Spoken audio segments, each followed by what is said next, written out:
जय सिया राम। तो कल तक हमने अपनी प्यारे कथा रसिक श्री सीताराम जी को श्रवण कराया।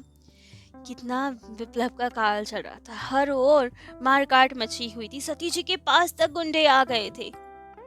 लेकिन उन्हीं के बीच था एक उन गुंडों का नेता रहमत, जो बंगला बोल रहा था और सती जी को वहां से बचा के ले आया था। लेकिन सती जी हैरान कि क्यों बचा रहे हैं रहमत मुझे। तो इसलिए सती जी ने आधे रास्ते में जब उनके डेरे तक पहुंचे तो पूछा रहमत से कि क्या आप हिंदू हो, क्या आप बंगाली हो, क्या आप मुसलमान नहीं हो? क्यों गुंडों के नेता होते हुए भी, उनके सरदार होते हुए भी आपने मुझे बचाया? ऐसी क्या विवशता थी, ऐसे क्या मन में विचार चल रहे थे जो अपने धर्म के लोगों के विरुद्ध जाकर मुझ काफिर को भी आपने बचाया, अपनी जान जोखिम में डाली? तब तो रहमत ने कहा, सुनो माँ, मैं मुसलमान ही हूँ पहले, लेकिन गुंडा नहीं था, एक शरीफ इंसान था। 15 वर्ष तक मैं ढाका में रहा, वहां बस चलाता था।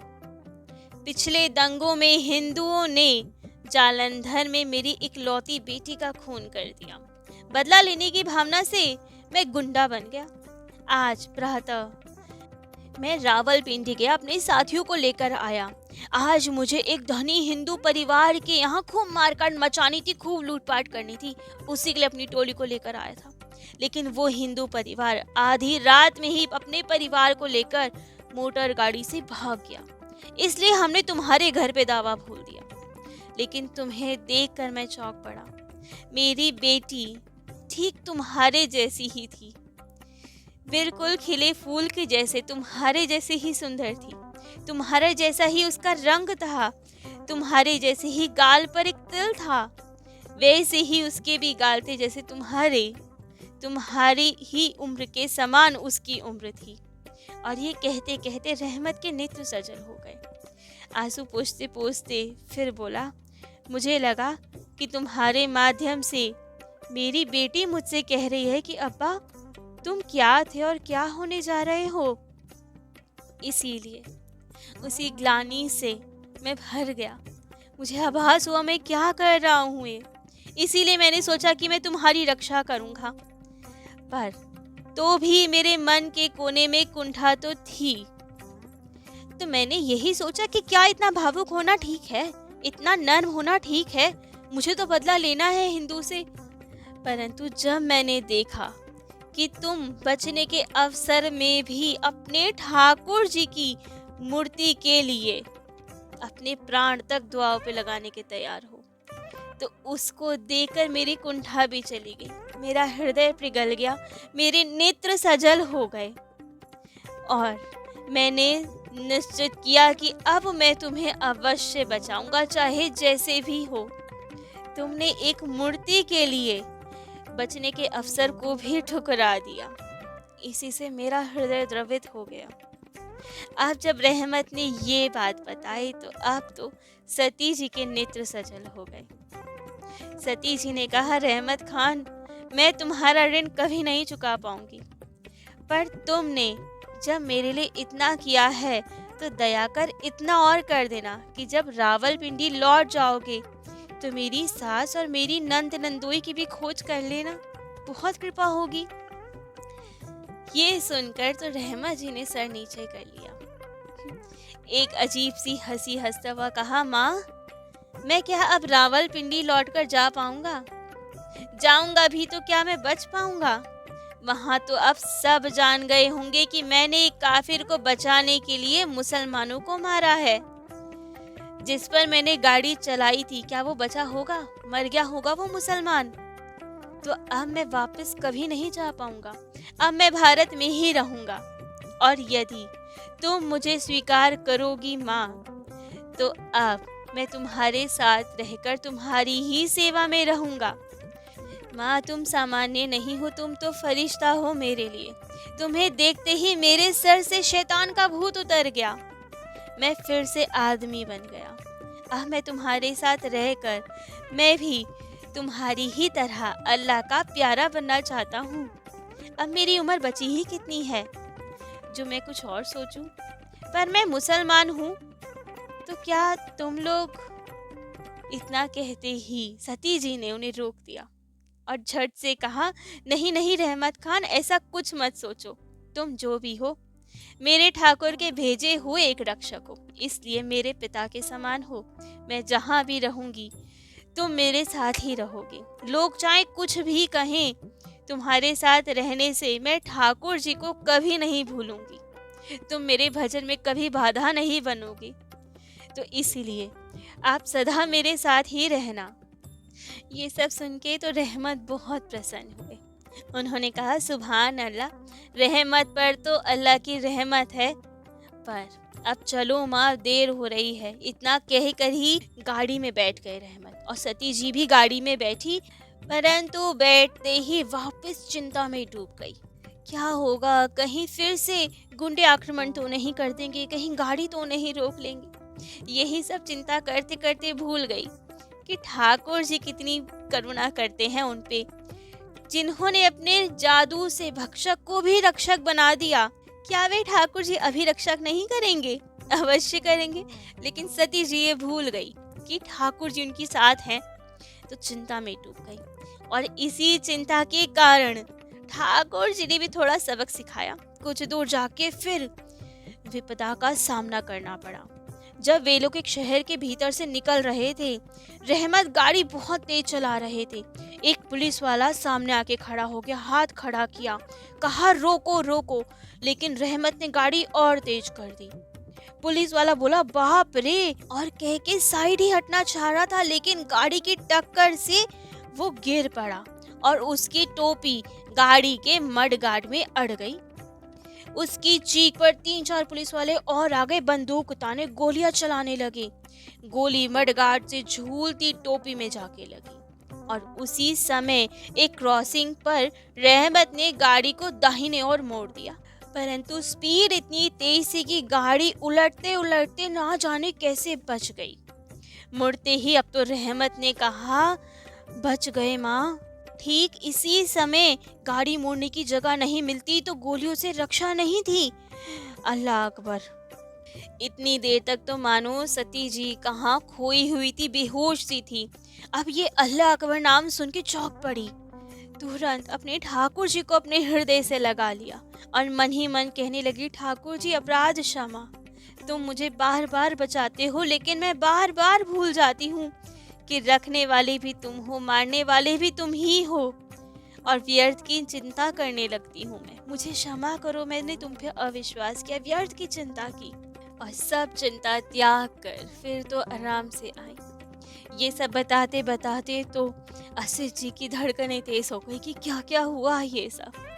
तब तो सती जी ने कहा, मामा जी, मैं आपकी शपथ लेकर कहती हूँ, मैंने स्पष्ट अनुभव किया कि ठाकुर हमारे साथ गाड़ी के भीतर ही नहीं, बाहर भी चल रहे थे।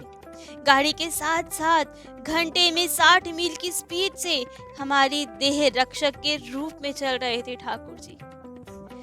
इतना कहकर सती जी ने ठाकुर जी के विग्रह को अपने हृदय से लगाया, फूट फूट कर रोने लगी, फक फक कर रोकर कहने लगी, क्षमा करो ठाकुर, तुम्हारे जैसे ठाकुर पर भी मैंने अविश्वास किया, तुम्हें पत्थर का जाना। और कहते कहते असित जी के सामने ठाकुर जी को हृदय से लगाए रोते रोते मूर्छित हो गई। मूर्छा भंग होने पर भी वे जैसे अपने में थी ही नहीं। मासी माँ उन्हें भीतर ली गई, विश्राम करवाया। दूसरे दिन जब वो थोड़ी नॉर्मल हुई, उसने असित को आकर कहा, मामा जी, मैंने अपने पति को चिट्ठी लिख दी है। और चिट्ठी असित जी के हाथ में दी पढ़ने को। उन्होंने अपनी सारी कहानी उस चिट्ठी में लिखी थी, और उस कहानी को लिखने के बाद लिखा था, मुझे दुख है कि मैंने बहुत चेष्टा की तुम्हारे साथ रहकर तुम्हें सुख देने की, पर कर नहीं पाई। मैं संसार में रहकर साधन करना मेरे संभव नहीं था। तुम्हारी इच्छा थी कि संतान हो, सो मैंने उत्पन्न की, वो कर्तव्य अपना निभाया। इससे अधिक यदि मैं नहीं कर सकी तो क्या तुम मुझे क्षमा नहीं करोगे? करोगे, क्योंकि मैं जानती हूँ तुम एक अच्छे इंसान हो। यदि तुम मुझे निर्मम, स्नेहहीन, अपराधी जानकर शांति पाओ तो मैं कभी विरोध नहीं करूँगी। तुम अवश्य मुझे यही मानो। मेरा केवल एक अनुरोध है, मेरे नाम जो 2 लाख रुपए बैंक में जमा है, उन्हें मैं गुरुदेव के चरणों में अर्पण करना चाहती हूँ। इसके लिए तुम खुशी से मुझे सहमति प्रदान कर दो, नहीं तो मैं दुख पाऊंगी। मैं पितृ ऋण, स्वामी ऋण का शोध कर चुकी हूँ। गुरु ऋण का भी शोध करना है, इसलिए वो धन की आवश्यकता है। मेरा केवल एक और ऋण है, संतान के प्रति ऋण। उसके लिए गुवाहाटी में जो मेरी जितनी जमीन है उसे बेचकर कम से कम 1.5 लाख की रकम मिल जाएगी। वो मेरे बच्चे रजत को दे देना, वो उसके नाम हो जाएगा। एक और मेरा अनुरोध है, एक शेष अनुरोध, कि तुम दूसरा विवाह कर लेना। इससे मुझे शांति मिलेगी, ये सोचकर कि कोई है जो तुम्हारी सेवा कर रहा है, जो तुम्हें सुख पहुंचा रहा है। जो मैं बहुत चेष्टा करने पर भी तुम्हें नहीं दे पाई, वो तुम्हारी दूसरी पत्नी तुम्हें दे देगी। मुझे प्रसन्न मन से अनुमति दो कि अब मैं संन्यास ले लूं। मैं क्या करूं, मैं विवश हूं। आशा करती हूं कि विदा के इस समय तुम मुझे समझने की चेष्टा करोगे कि ठाकुर जी जिसे एक बार अपने चरणों में बुला लेते हैं, अपने चरणों में आकर्षित कर लेते हैं, उसके लिए संसार में और कोई आकर्षण होता ही नहीं है। क्या करूं, ठाकुर जी ने मुझे अपनी ओर आकर्षित कर लिया है, संसार मुझे नहीं खींच पा रहा। ये सब पत्र में लिखकर भेजा सती जी ने, और 3-4 दिन बाद उनके पति ने उत्तर भी भेजा। अरुण जी ने पत्र में लिखा, मुझे छोड़कर कहीं भी जाकर यदि तुम्हें शांति मिले तो मेरी पूर्ण अनुमति है तुम्हारे जाने के लिए। मैं अपने मन के किसी भी कष्ट के लिए तुम्हें दोष नहीं दूंगा। मुझे तुम पर अब भी उतना ही विश्वास है जितना पहले था। अंतर ये है कि पहले तुम्हारी किसी विमुखता को मैं समझ नहीं पाता था कि तुम क्यों ऐसा कर रही हो, क्यों मुझसे दूर हो, लेकिन अब अच्छे से समझ रहा हूँ। तुम्हारे लिए वैवाहिक जीवन संभव था ही नहीं। तुम गृहस्थी के लिए बनी ही नहीं हो। तुम्हें भगवान ने इसलिए बनाया ही नहीं है कि तुम गृहस्थी में फंसो। पर तुमने जो मुझसे अनुरोध किया कि मैं दूसरा विवाह कर लूं, उसे पढ़कर मुझे हंसी आई। ये सोचकर हंसी आई कि केवल मैंने ही तुम्हें समझने में भूल नहीं की, तुमने भी मुझे समझने में भूल की। मेरे लिए क्या संभव है तुम्हारी जैसी लड़की से प्रेम करने के बाद किसी और से प्रेम करना? कदापि नहीं। अब ये सब पत्र पढ़कर सती जी संतुष्ट हुई और दूसरे ही दिन सती जी अपने ठाकुर, अपने मामा असित जी और रहमत जी को साथ लेकर रवाना हुई हरिद्वार के लिए। हरिद्वार को, जहाँ पे उनके गुरु जी का आश्रम था। आश्रम के निकट मकान लेकर गुरु जी की सानिध्य में अब शेष जीवन व्यतीत करना चाहती थी वे, भजन करना चाहती थी वे। अब गुरु जी के आश्रम पहुँचते ही वे उनके चरणों में लौट गई, खूब अश्रुपात किया। गुरुदेव ने भी सती जी के मस्तक पर अपना हाथ रखा, आशीर्वाद दिया और फिर एक बहुत मीठी हंसी हंसते हुए पूछा, क्यों, विग्रह निष्प्राण है या जीवंत है तुम्हारे? अब सती जी क्या कहें, तब तो नहीं मानती थी ठाकुर जी को, निष्प्राण ही मानती थी, लेकिन अब इतनी लीला के बाद कैसे कह दें कि हाँ हमारे ठाकुर जी निष्प्राण हैं। अब तो वे जानती थी कि उनके ठाकुर जी सच में हैं। सती जी कोई उत्तर नहीं दे पाई, मौन रही। खूब रुदन किया गुरुदेव के चरण में, अपने ठाकुर जी को अपने हृदय से लगाया और फिर आजीवन वहीं उनके आश्रम के निकट एक मकान लेकर रहने लगी। खूब आनंद से अब ठाकुर सेवा कर दी, भजन साधन में अपने जीवन को लगा दिया। तो ऐसी थी अद्भुत सती जी की कथा, जो हमें भी प्रेरित करती है कि ठाकुर जी पे विश्वास करें। हम वे हमारी रक्षा हरदम करते हैं, हमारे साथ हरदम रहते हैं। इंसानों पे भरोसा करे ना करे, ठाकुर जी पे तो करना ही चाहिए। उनके भरोसे हमेशा निश्चिंत रहना चाहिए, कभी किसी से नहीं डरना चाहिए। सर्वशक्तिमान ठाकुर जी क्योंकि हमारे साथ हैं। तो आज सती जी का चरित्र तो इतना ही। कल अपने प्यारे कथा रसिक श्री सीताराम जी को उनके अन्य किन्हीं दिव्य प्यारे भक्त का चरित्र श्रवण कराएंगे। आज के लिए इतना ही। जय जय श्री सीताराम।